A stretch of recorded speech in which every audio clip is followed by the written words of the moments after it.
Halo teman-teman, novel Menantu Terbengkalai Ternyata Miliarder, sudah ada lanjutannya nih. Jangan lupa like video ini, supaya Mimin tambah semangat upload kelanjutan dari novel ini. Supaya kalian nyaman mendengarkan sambil membaca novelnya, kalian bisa pakai fitur transkrip dengan cara klik selengkapnya dan tampilkan transkrip. Mantap bukan? Bab 666. Curi Wanita dari Adinata. 4 lautan. Keempat naga yang bersinar ini ternyata adalah Raja Naga Laut Timur, Raja Naga Laut Selatan, Raja Naga Laut Barat, dan Raja Naga Laut Utara. Park Seok-joon sangat memikirkan hadiah ini, memberinya hadiah dengan ciri khas Tiongkok. Setelah mendengar ini, Chonghai Brahma sangat menyukainya. Ia sungguh Raja Naga dari 4 lautan. Naga di negara kita adalah kepala binatang spiritual. Ia bisa naik ke langit dan laut untuk memanggil angin dan hujan. Raja Naga 4 lautan adalah Dewa Lautan. Raja Naga 4 laut ini sangat cantik dan menarik perhatian. Pasti terbuat dari bahan yang sangat mahal dan langka. Saya sangat menyukai hadiah ini. Tuan Park, terima kasih. Setelah mengatakan itu, dia meminta orang-orang untuk mengumpulkan hadiah-hadiah itu dan menyimpannya. Namun, Peu Shijun berkata dengan sangat arogan, Tuan Brahma tidak berpikir bahwa apa yang saya berikan kepada Anda hanyalah sebuah karya seni yang hanya bisa diapresiasi, bukan? Chonghai Brahma tiba-tiba terkejut. Ya, apakah Raja Naga 4 lautan ini memiliki efek lain? Peu Shijun tersenyum dan berkata, tolong Tuan Brahma, tolong ubah salah satu Raja Naga sesuka hati. Chonghai Brahma sangat penasaran, mengulurkan tangannya, dan menjadi Raja Naga dari Laut Cina Timur, pemimpin Raja Naga dari 4 lautan. Peu Shijun berkata, Raja Naga Laut Cina Timur, yaitu sisi timur. Tuan Brahma dapat mengirim drone ke sisi timur untuk melihat apakah ada perubahan cuaca di sana. Semua orang kaget saat Park Seok-joon mengatakan ini. Mungkinkah Raja Naga 4 lautan ini bukan sekadar karya seni, namun mampu mengendalikan angin dan hujan? Jika ini masalahnya, maka hadiah ini dan teknologi tinggi di baliknya akan luar biasa. Chonghai Brahma segera memberitahu Tian Brahma, dikirim drone ke timur untuk memeriksanya. Kamera akan dipetakan ke layar lobi agar semua orang dapat melihatnya. Tian Brahma, iya. Segera, Tian Brahma mengoperasikan drone dan terbang ke tempat yang jaraknya lebih dari 10 km ke timur. Ah, kenapa hujan? Banyak orang berkumpul di sini. Semuanya berkemah pada malam hari, tiba-tiba hujan turun dengan deras sehingga membuat mereka lengah. Para anggota 8 keluarga besar yang ada di hotel pun bertepuk tangan dan bersorak saat melihat rintik hujan terus turun. Presiden Ross berkata, di keluarga Park sangat tertutup. Mereka sebenarnya melakukan penelitian tentang pengendalian cuaca. Jika kita punya kesempatan, kita bisa mendiskusikannya bersama. Peu Shijun segera tersenyum dan berkata dengan rendah hati, di dalam aspek ini, bagaimana kita bisa dibandingkan dengan keluarga Ross? Presiden Ross sangat memuji. Haha, meskipun dia rendah hati, dia tetap sangat bangga. Dalam beberapa dekade terakhir, tidak ada keluarga yang hemat bahan bakar dan menghasilkan banyak penemuan mengejutkan. Saat ini, hanya keluarga Smith yang tersisa tanpa hadiah. Miyamoto Kurasuke bertanya, Tom, hadiah apa yang sudah kamu persiapkan untuk Tuan Brahma? Han Xiaozong melangkah maju dengan senyuman aneh dan mengeluarkan sebuah kotak kayu antik. Setelah membukanya, ada batu hitam putih di dalamnya.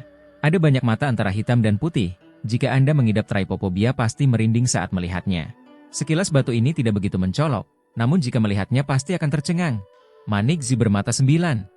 Chonghai Brahma secara alami adalah penilai barang yang baik dan sekilas mengenali hadiah dari Han Xiaozong. Presiden Ross melihat ini dan bertanya, Manik Zi? Apa ini? Dapatkah Tuan Brahma memberikan nasihat ilmiah kepada kami? Para bangsawan Eropa dan Amerika ini belum pernah melihat hal ini. Chonghai Brahma berkata, Manik-manik Zi juga disebut batu surgawi dan manik-manik batu akik gerhana. Jika benda ini nyata, itu akan sangat berharga. Karena setelah dinasti Tang, tidak ada manik-manik Zi yang asli. Han Xiaozong mendengus dingin. Tuan Brahma, bukankah menurut Anda saya akan menggunakan zibeat palsu untuk membodohi Anda? Chonghai Brahma berkata dengan serius. Saya tidak berani. Berapa tahun yang lalu zibeat ini berasal? Han Xiaozong berkata dengan tenang. Ini adalah masalah kedua. Ini menyebar dari India kuno ke Jixi, Tiongkok 2600 tahun yang lalu. Semua orang langsung kaget. Gadget ini ternyata barang antik. Ini adalah produk lebih dari 2000 tahun yang lalu. Miyamoto Kurasuke dengan cepat memuji. Barang-barang dari lebih dari 2000 tahun yang lalu pasti bernilai ratusan juta. Tom, hadiahmu ini sangat berharga. Hadiah itu memang asli dan sangat berharga. Namun, wajah Chonghai Brahma dan Adinata sangat serius. Pasalnya, zibeat bermata 9 yang diberikannya sangat mirip dengan aksesoris yang dikenakannya dari segi model, pengerjaan, warna, dan bahan. Tahukah Anda, aksesoris yang ada di tubuhnya itu bukanlah aksesoris biasa. Itu adalah senjata sihir yang digunakan oleh Han Xiaozong untuk mengontrol tubuh Tom Smith. Presiden Ross tersenyum dan berkata, saya ingat, saya bertemu dengan superstar kungfu Tiongkok Jet Li 10 tahun yang lalu. Pada saat itu, dia mengenakan benda ini di lehernya, tetapi dia tidak mendapatkannya dari Tom. Sangat halus. Chong Hai Brahma memaksakan senyum. Terima kasih Tuan Smith atas hadiah murah hati Anda. Karena itu, dia meminta Tian Brahma untuk mengambil kotak hadiah itu dan menyimpannya. Namun, saat ini, Han Xiaozong berkata, "Iya apa, Tuan Brahma, apakah Anda tidak memakainya sekarang? Anda juga harus tahu bahwa Zibeat ini memiliki efek yang besar pada tubuh manusia, dan bahkan dapat digunakan sebagai obat untuk mengobati pendarahan otak." Sialan Han Xiaozong, dia sebenarnya meminta Chong Hai Brahma untuk memakai Zibeat ini sekarang. Adinata semakin yakin bahwa Zibeat ini bukanlah barang yang baik. Dia ingin kakek memakai manik-manik Zi dan kemudian mengendalikan kakek. Ya, jarang sekali Tom menemukan barang antik yang begitu berharga. Tuan Brahma akan memakainya malam ini, kata Peu Shijun dari samping. Keluarga lain juga merasa bahwa Chong Hai Brahma, sebagai anak yang berulang tahun, harus memakainya. Tapi beraninya Chong Hai Brahma. Tepat ketika Chong Hai Brahma dalam masalah, Adinata tiba-tiba melangkah maju, mengambil manik Zi bermata 9 di tangannya, dan menggantungkannya di lehernya. "Kakek, aku sangat menyukai Zibeat ini. Bisakah kakek memberikannya padaku?" Adinata tersenyum, seperti anak nakal. Semua keluarga lain tersenyum dan tidak terlalu memikirkannya, berpikir bahwa Adinata benar-benar ingin memenangkan cinta kakeknya. Tak satu pun dari mereka tahu bahwa Adinata sedang menyelamatkan kakek. "Lagi pula aku ini dewa. Jika kamu berani mengendalikanku, kamu akan membalasku. Sama seperti ibumu." Adinata mengandalkan bakatnya sebagai dewa, jadi dia tidak takut dengan hal-hal ini. Sialan Adinata. Kamu merusak rencanaku." Han Xiaozong sangat marah. Manik Zi bermata 9 ini, yang sangat berharga dan memiliki efek yang lebih dalam, sebenarnya direnggut oleh Adinata. Chong Hai Brahma mengangguk kepada Adinata, lalu tersenyum dan berkata, Oke, terima kasih telah datang untuk merayakan ulang tahunku hari ini. Mari bersenang-senang hari ini dan jangan terkekang. Semoga kalian semua mendapatkan malam yang indah di sini." Setelah itu, semua orang pergi ke bar atau meja makan untuk makan, minum, dan mengobrol. Beberapa saat kemudian, musik dansa yang sangat anggun dimainkan. Begitu biola memainkan nada pertama, Anda bisa merasakan perasaan jahat kapitalis kelas atas meresap ke dalamnya. Musik dansa murni ini adalah ciptaan orisinal yang khusus diciptakan oleh Adinata untuk pesta dansa malam ini. Dia ingin mengundang wanita yang disukainya, Park Eun-ah, untuk melakukan tarian pertama dalam musik dansa yang dia ciptakan. Jadi, dia perlahan berjalan menuju Park Eun-ah yang memiliki sosok bangga. Namun, saat ini, Han Xiaozong benar-benar datang. Dia ingin mencuri seorang wanita dari Adinata. Bab 667. Park Eun-ah menolak Adinata 2 kali. Park Eun-ah duduk di kursinya dengan anggun dan anggun, menunggu pria itu mengajaknya menari, tapi di depannya, ada 2 pria. Ketika Han Xiaozong melihat Adinata datang, dia terkejut dan berkata, apakah Tuan Adinata juga ada di sini untuk mengundang Nona Park berdansa? Anda dan Nona Park tidak terlalu cocok usianya. Adinata menjawab, Tuan Smith, apakah Anda berbicara tentang Park Eun-ah? Han Xiaozong dengan cepat melihat ke arah Park-nya dan menjelaskan, Nona Park, saya jelas tidak bermaksud demikian. Park-nya tersenyum dan mengangguk, tidak apa-apa, Tuan Smith. Han Xiaozong tahu bahwa pria Adinata ini tidak mudah diajak main-main, jadi dia mungkin memaksanya untuk menggunakan kutukan klasik Tiongkok hanya dengan beberapa kata. Han Xiaozong berkata langsung, Adinata, sebelum saya datang ke pesta ulang tahun, saya telah membuat janji dengan Nona Park-nya untuk berdansa pertama dengannya. Kamu terlambat. Jika kamu ingin berdansa dengan Miss Park, kamu bisa berdansa kedua dengan Miss Park setelah kita selesai menari. Adinata mencibir, lucu sekali. Ini tempatku. Hari ini adalah pesta ulang tahun kakekku. Musik yang diputar sekarang juga dibuat olehku untuk Nona Park-nya. Ditambah lagi, Park Eun-ah dan aku sudah saling kenal sejak lama. Kamu ingin aku menarikan tarian kedua? Apakah kamu layak berada di depanku? Adinata menjadi marah. Han Xiaozong benar-benar tidak memiliki kesadaran diri. Dia tidak tahu seberapa dalam hubungan antara Adinata dan Park-nya. Adinata menyelamatkan nyawa Park-nya. Mendengar perkataan Adinata, Han Xiaozong merasa tidak tahu malu di wajahnya.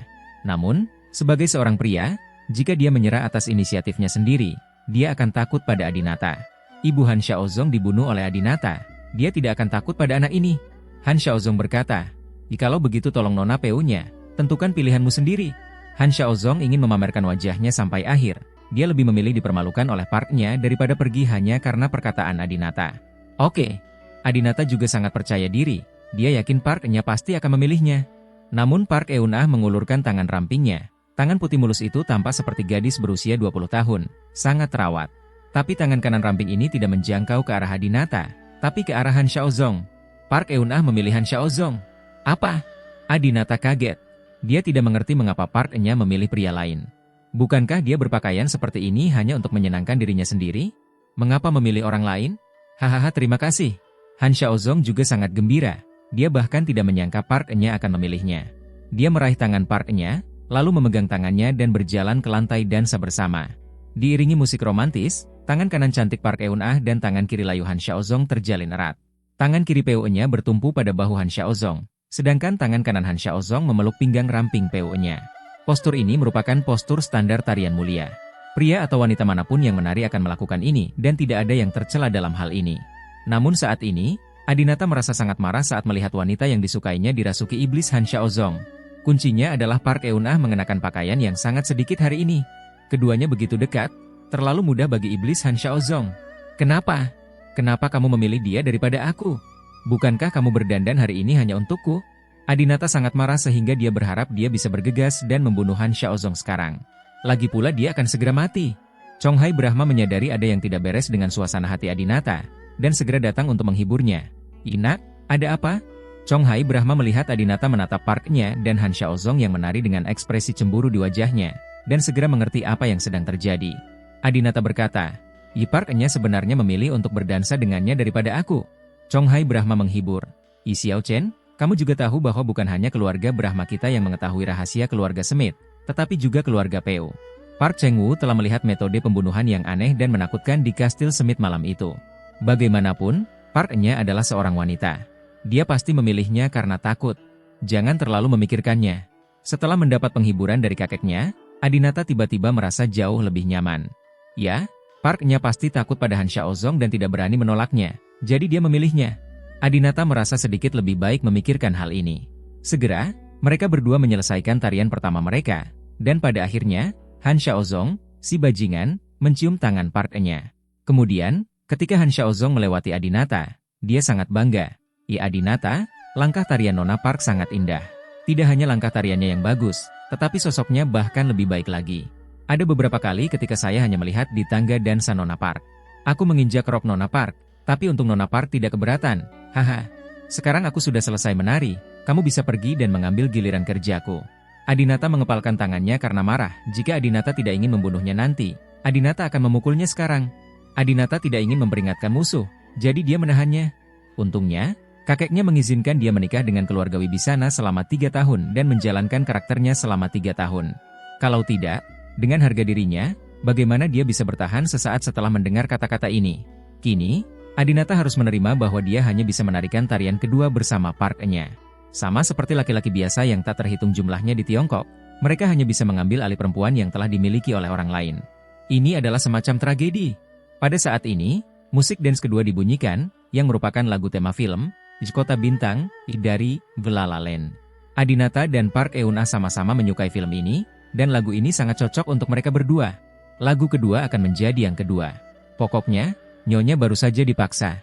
Dia memilih berdansa denganmu karena dia takut padamu. Adinata menghibur dirinya sendiri seperti ini, bersiap berjalan menuju Park-nya dan mengundangnya untuk berdansa kedua.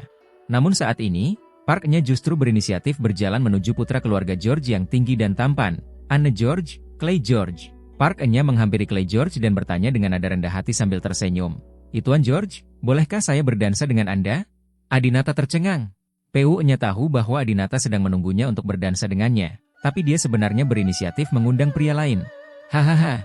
Melihat adegan ini, Han Xiaozong pun tertawa terbahak-bahak. Adinata, sepertinya kamu tidak mendapat bagian dalam tarian kedua. Nona Park sungguh berselera tinggi. Dia hanya menyukai kita. Orang kulit putih yang mulia. Haha. Adinata sangat marah.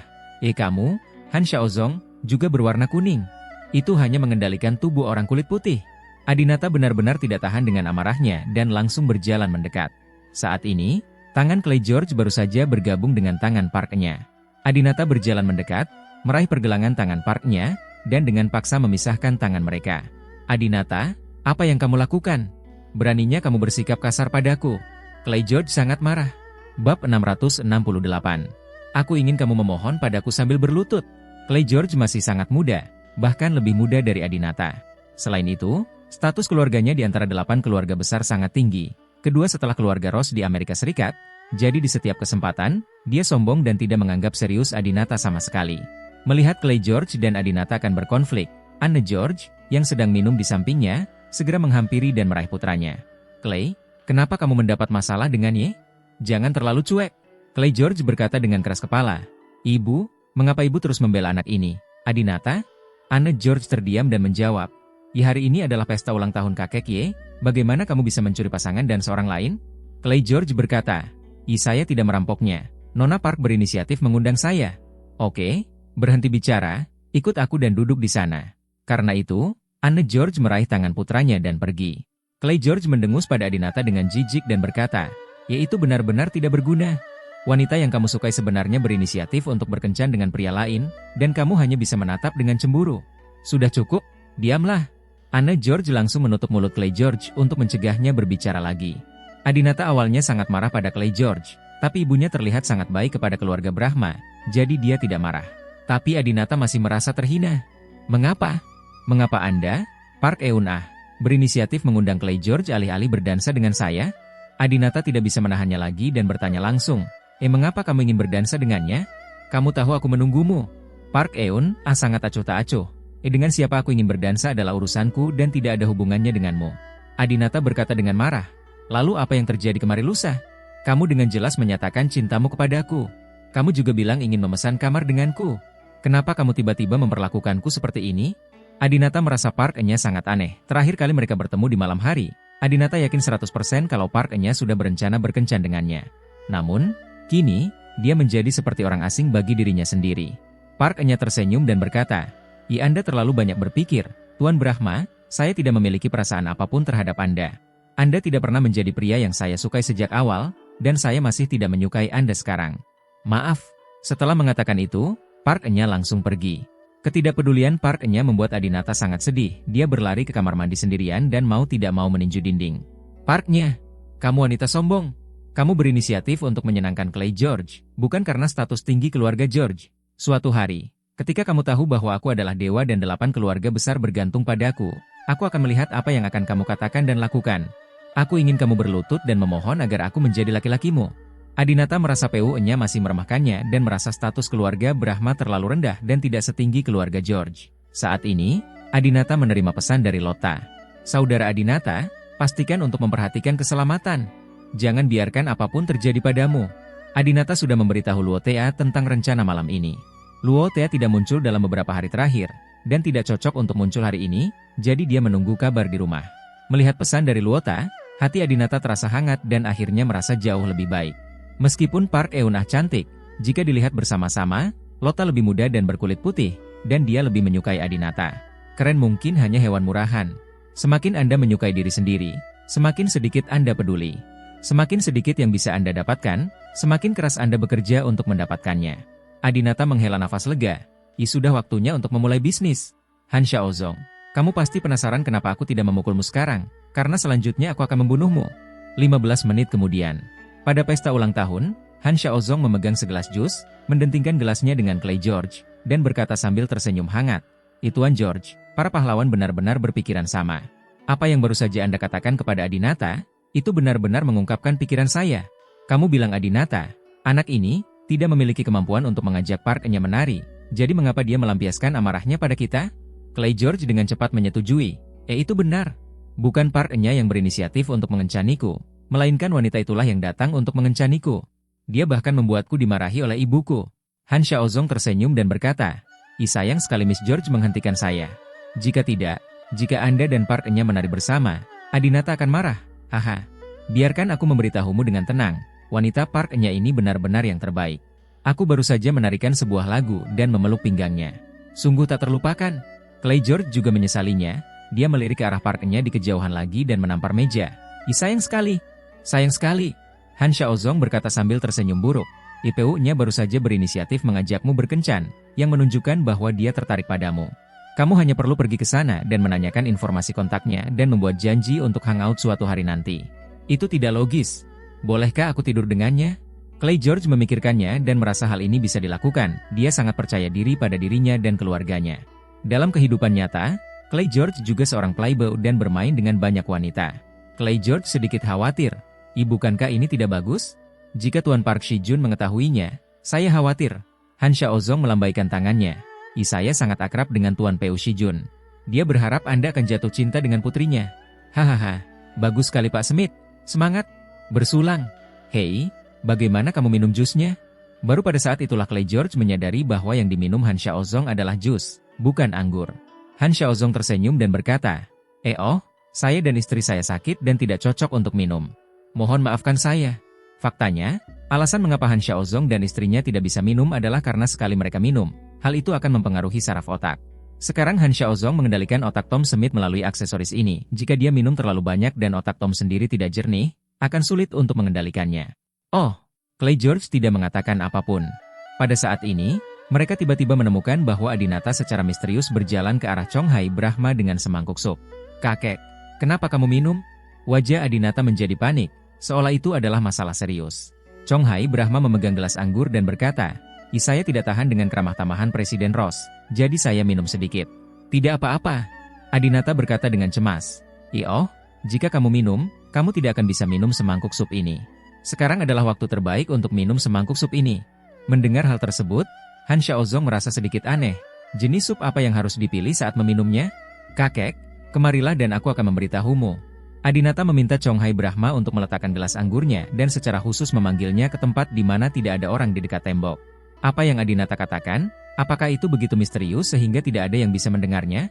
Han Xiaozong merasa penasaran dan segera mengambil salah satu dari untayan manik-manik di pergelangan tangannya, lalu meletakkannya di tanah dan membiarkannya menggelinding pelan ke arah Adinata. Setelah itu, Han Xiaozong memakai headset nirkabel. Manik itu sebenarnya adalah alat pendengar. Bab 669. Han Xiaozong jatuh ke dalam perangkap. Adinata telah memperhatikan gerakan Han Xiaozong. Tujuan melakukan hal ini adalah untuk menarik perhatian Han Xiaozong. Jika dia tidak mengikuti dan menguping, adegan antara Adinata dan Chong Hai Brahma akan menjadi mubazir. Tentu saja ini hanya rencana A. Rencana A gagal, ada juga rencana B dan rencana C. Singkatnya, Adinata pasti akan membuat Han Xiaozong meminum semangkuk sup penghancur hidup hari ini.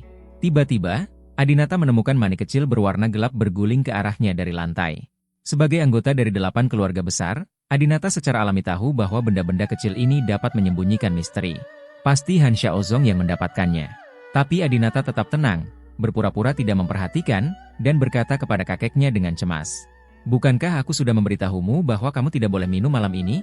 Chong Hai Brahma berkata. Presiden Ross terus bertanya, dan saya terlalu malu untuk menolak. Adinata, mengapa kamu begitu gugup? Apakah sup ini begitu penting? Adinata tampak terdiam. Sejak Han Xiaozong itu meninggalkan rumah kita terakhir kali, bukankah kamu bertanya padaku apa yang terjadi di kastil hari itu? Aku sudah menceritakan semuanya padamu. Setelah mendengar ini, kamu memutuskan bahwa aku adalah dewa, dan kamu bersikeras membiarkan aku mencatat semua mimpiku. Resep sup ini berdasarkan mimpi yang saya alami beberapa kali sebelumnya. Sup yang diseduh dengan cara ini, ditambah darah dan saripati saya, akan membantu Anda memiliki prediksi seperti saya saat ini. Kemampuan? Apa?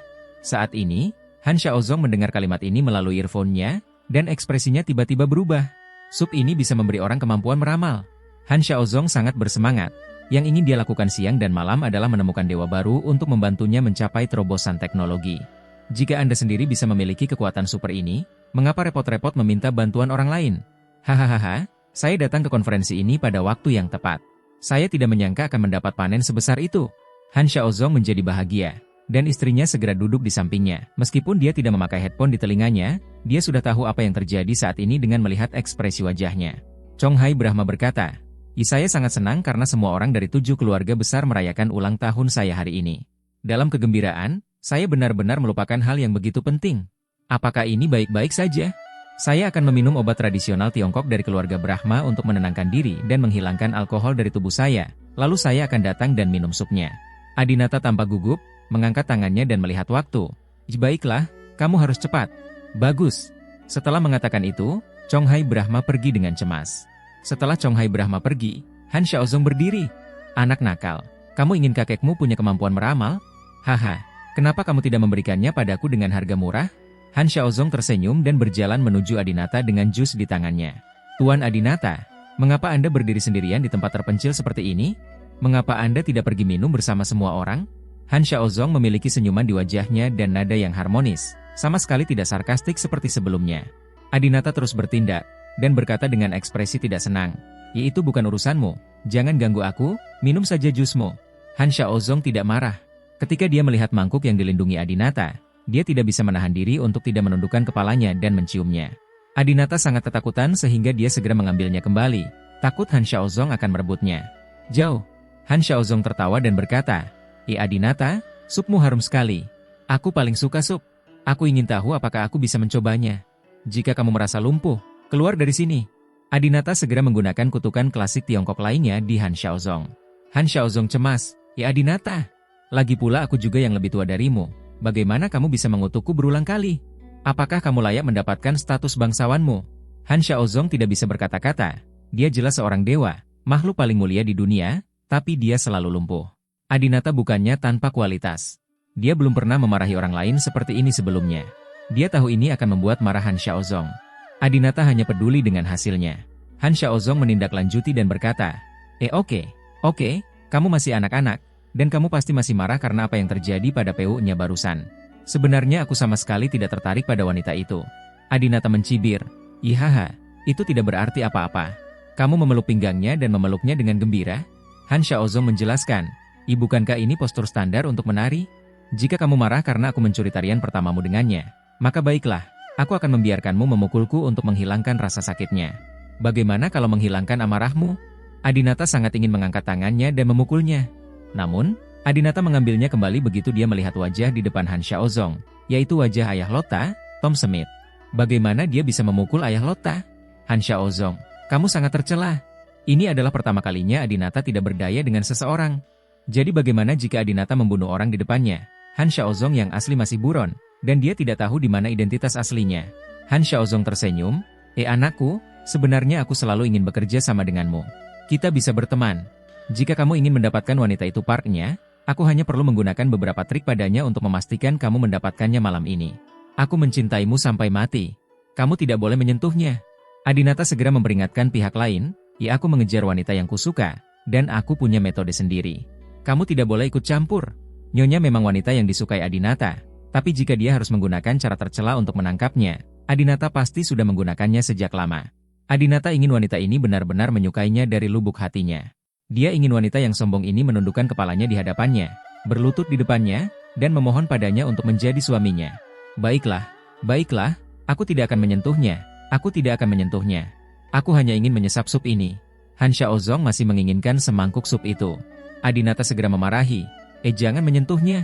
Han Xiaozong, aku tahu kamu bukan orang biasa, dan aku tidak bermaksud meremehkanmu sama sekali ketika aku mengatakan ini. Kamu tidak pantas untuk minum semangkuk sup ini. Tidak layak.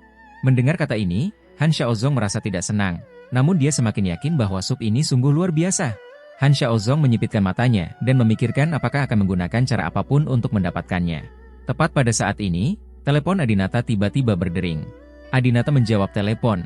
Lota, ada apa? Apa? Apakah kamu sedang diburu? Di mana kamu sekarang? Oke, aku akan segera ke sana. Tunggu aku di sana. Setelah menutup telepon dengan gugup, seluruh suasana hati Adinata menjadi sangat cemas, dan aktingnya juga sangat bagus. Han Xiaozong, apakah kamu mengirim seseorang untuk membunuh Luota? Adinata bertanya pada Han Xiaozong. Han Xiaozong juga bingung. Sekarang 8 keluarga besar berada di Maroko. Setiap gerakan dapat diawasi oleh keluarga Ross. Dia memiliki hati tetapi tidak berani. Namun, Han Xiaozong berkata, Anda sudah bermain dengan wanita ini Luota.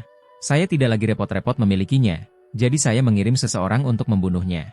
Jika Anda tidak ingin dia mati, sekarang masih terlalu terlambat untuk bergegas. Adinata menggunakan kutukan klasik Tiongkok lainnya dan berlari keluar dengan cepat. Hahaha. Adinata, si idiot ini, masih anak-anak. Dia menyerahkan hal yang begitu penting untuk seorang wanita. Semangkuk sup ini milikku. Bab 670. Keluarga Smith sudah mati. Pesta ulang tahun, Smith dan istrinya sedang memegang semangkuk sup, dengan kegembiraan di wajah mereka. Sayang, bisakah semangkuk sup ini benar-benar mengubah kita menjadi dewa? Wanita itu berjalan ke depan dengan penuh semangat dan berbisik. Han Xiaozong berkata sambil tersenyum, sup ini mengandung esensi dan darah anak laki-laki Adinata itu. Bahkan jika dia tidak bisa menjadi dewa, itu hanya memiliki kelebihan dan tidak ada kekurangan. Cuing, aku akan minum setengah dari semangkuk sup ini dan kamu minum setengahnya. Wanita itu mengangguk gembira. Oke. Han Xiaozong menyerahkannya kepada wanita itu terlebih dahulu. Wanita itu minum sedikit dan kemudian mengembalikan mangkuk itu kepada Han Xiaozong. Han Xiaozong mengambil mangkuk dan meminum supnya dalam sekali teguk. Setelah meminumnya, Han Xiaozong merasa puas. Sup ini manis sekali. Sayangnya, ini bukan tubuh kita, tapi tubuh orang tua Lota. Sekalipun mereka memiliki kemampuan untuk meramal masa depan, itu akan menjadi kemampuan mereka. Wanita itu tersenyum dan berkata, apa bedanya? Lagi pula, kedua tubuh ini sekarang digunakan oleh kita. Selama tidak ada yang bisa mengambil aksesoris ini dari kita, Smiths akan selalu menjadi milik kita. Boneka. Han Xiaozong tersenyum dan mengangguk. Benar. Saya sangat senang hari ini. Ayo, kita menari juga. Keduanya berpegangan tangan, dan saat mereka berbalik, wajah mereka tiba-tiba menjadi pucat karena ketakutan. Adinata, yang baru saja melarikan diri, tiba-tiba berdiri di belakang mereka tanpa suara. Seperti hantu. Sungguh ironis bahwa seseorang yang selalu suka mempermainkan dan ditrik santet, ditakuti oleh Adinata. Han Xiaozong ketakutan. Kamu Adinata, apakah kamu tidak pergi? Apakah kamu tidak menyelamatkan Luotea? Adinata memperhatikan mereka berdua minum sup dan sangat senang mengetahui bahwa rencananya berhasil. Adinata tersenyum dan berkata, Lota? Lota baik-baik saja. Dia sedang bermain Honor of Kings di kamar. Ekspresi Han Xiaozong tiba-tiba berubah. Bukankah kamu bilang? UPS. Ada yang salah dengan sup ini. Han Xiaozong adalah orang yang cerdas. Ketika dia melihat ekspresi percaya diri dan aneh Adinata, dia segera menyadari bahwa dia mungkin telah jatuh ke dalam perangkap Adinata. Tapi saat ini sudah terlambat. Saat mereka berdua hendak bergerak, jantung mereka tiba-tiba berhenti dan mereka pingsan ke tanah. Dan Han Xiaozong layak menjadi orang tua. Saat dia akan jatuh, dia menjatuhkan mangkuk sup dari meja. Pia. Mangkuk sup terjatuh dari meja dan pecah menjadi dua, seketika menarik perhatian keluarga lainnya. Semua orang menoleh ketika mereka mendengar suara itu. Ketika Peu Shijun melihatnya, dia segera datang sambil berteriak, Tuan Smith, Nyonya Smith, ada apa denganmu? Semua orang dari 7 keluarga besar lainnya juga datang. Melihat pasangan Smith, mereka semua jatuh di depan Adinata, dan semua anggota keluarga terlalu takut untuk berbicara. Park Seok-jun percaya bahwa kecelakaan keluarga Smith ada hubungannya dengan Adinata, dan dengan cepat berkata kepada Park Cheng-yu, pergi dan lihat bagaimana keadaan keluarga Smith. Park Cheng-yu ragu-ragu sejenak dan tampak sedikit takut untuk melangkah maju. Park Eun-ah, sebaliknya, berjalan tepat di depan kedua mayat itu tanpa ragu-ragu dan berjongkok, tidak peduli sosok baiknya diperhatikan. Dia meletakkan jari-jarinya di antara hidung mereka dan berbaring di atasnya untuk mendengarkan detak jantung mereka. Kemudian, Park Enya berkata kepada semua orang, keluarga Smith tidak bernafas dan tidak ada detak jantung. Mereka mati. Orang mati. Mereka yang meninggal adalah anggota dari 8 keluarga besar. Adegan itu segera menjadi panik, dan semua orang menjadi panik. Peu Shijun mengambil kesempatan itu untuk menuduh keluarga Brahma. Adinata, apakah kamu membunuh keluarga Smith? Mengapa kamu melakukan ini? Park Cheng-yu juga berteriak dan mengutuk. Saya mengerti bahwa tujuan pesta ulang tahun keluarga Brahma Anda adalah untuk menangkap semua anggota dari 7 keluarga besar kami dan membunuh kami, bukan? Presiden Ross, keluarga Brahma terlalu kejam. Mohon Presiden Ross mencari keadilan. Presiden Ross juga menyipitkan matanya dengan ekspresi serius. Jika keluarga Brahma benar-benar berani membunuh orang dari 8 keluarga besar, maka dia tidak akan keberatan menyingkirkan keluarga Brahma juga. Adinata melihat ke arah kerumunan, menunjuk ke tubuh keluarga Smith, dan berkata, semuanya, tolong dengarkan aku, kedua orang ini sama sekali bukan keluarga Smith. Park Seok-jun tahu yang sebenarnya, tapi dia yang pertama menjawab, kamu kentut, ini jelas-jelas Smiths. Kami sudah mengenal mereka selama beberapa dekade. Maukah kami mengakui kesalahan kami? Apakah Anda berani mengatakan bahwa itu palsu? Adinata berkata, mayat itu memang milik keluarga Smith dan istrinya, tetapi tubuh mereka dikendalikan oleh seorang Tionghoa bernama Han Xiaozong dan istrinya. Mendengar ini, semua orang semakin terkejut. Anne George bertanya, apakah maksudmu ada seseorang yang mengendalikan tubuh keluarga Smith dari jarak jauh? Adinata mengangguk. Saya tahu Anda tidak mempercayainya. Saya dapat menelepon putri keluarga Smith, Lota, dan dia akan mengatakan yang sebenarnya secara pribadi. Adinata segera memanggil Lota, dan dia bergegas secepat mungkin. Melihat Lota datang, Miyamoto Masaki tertegun sejenak, karena pakaian yang dikenakan Lota sama persis dengan yang ia kenakan saat berpura-pura menjadi wanita Asia malam itu. Bukankah ini pakaian Yeshiaota? Oh, aku tahu. Kamulah yang menjadi Yeshiaota malam itu. Miyamoto Masaki kemudian menyadari bahwa dia sudah lama merasa bahwa Yeshiaota tampak familiar. Halo, kakak Miyamoto. Lota menyapa Miyamoto Masaki, lalu mendatangi kerumunan. Karena Lota telah berpartisipasi dalam 8 pertemuan keluarga besar dalam 2 tahun terakhir, semua orang mengenalnya. Kemudian, Lota menceritakan semua yang terjadi pada keluarga mereka. Aku benar-benar tidak menyangka hal sebesar itu akan terjadi pada keluarga Smith. Keluarga sebesar itu sebenarnya dikendalikan oleh orang Cina. Sungguh menakutkan mendengarnya. Pantas saja Tuan dan Nyonya Smith tidak menghadiri konferensi dalam beberapa tahun terakhir dan berhenti berinteraksi dengan kami. Han Xiaozong ini memiliki metode yang kejam dan dapat mengendalikan pikiran orang. Sarana teknologinya dalam hal ini juga lebih unggul dari kita. Orang ini harus dilenyapkan, jika tidak cepat atau lambat kita akan menderita. Itu benar. Chong Hai Brahma berkata pada saat ini, semuanya, kami membius Smith hari ini karena kebutuhan. Sekarang Smith tidak mati, mereka hanya memasuki keadaan mati suri. Kami hanya perlu melepasnya. Aksesori di tubuh mereka, dan lalu berilah mereka obat penawarnya, dan semuanya akan terungkap. Namun, Presiden Ross berkata dengan serius, Anda tidak diperbolehkan menyentuh tubuh keluarga Smith. Masalah ini sangat penting. Mulai saat ini, apakah itu penyelamatan, penyelidikan, atau pembunuhan, kita harus melakukannya. Ditangani oleh kami, keluarga Ross, secara pribadi. Kemarilah, segera letakkan keluarga Smith di meja operasi dan lihat bagaimana keadaan mereka. Apakah ada kemungkinan penyelamatan seperti yang dikatakan keluarga Brahma? Segera, beberapa orang datang dan mengangkat Smith. Meja operasi. Rumah sakit terdekat dari sini berjarak puluhan kilometer. Presiden Ross, jika mereka tidak meminum penawarnya dalam waktu setengah jam, mereka akan benar-benar mati. Tolong percayalah, saya bersedia mempertaruhkan nyawa saya sebagai seorang menjamin. Chong Hai Brahma cemas.